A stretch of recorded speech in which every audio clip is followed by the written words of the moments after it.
बड़ी खबर आपको देंगे कि पीटीआई के 15 से 20 लोगों ने राना सनाउल्लाह से कहा है कि वो शहरयार आफरीदी से कुरान पाक उठवाएं। ऐसा कहना है डॉक्टर शाहिद मसूद का। बड़ा इंकशाफ किया है उन्होंने कि पीटीआई के अंदर मौजूद 15 से 20 लोग ऐसे हैं जिन्होंने राना सनाउल्लाह को यह सलाह दी है कि आप शहरयार आफरीदी से कुरान पाक उठवाएं।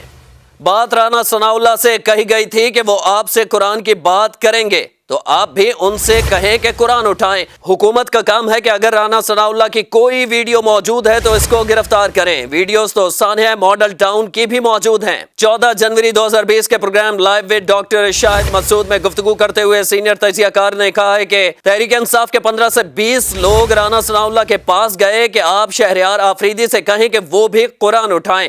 इसलिए जवाब में राना सनाउल्लाह ने कुरान उठाने की बात की, लेकिन फखर इमाम ने मामले को संभाल लिया, वरना ये बात राना सनाउल्लाह से कहीं आगे गई थी कि वो आपसे कुरान की बात करेंगे तो आप भी उनसे कहें कि कुरान उठाएं।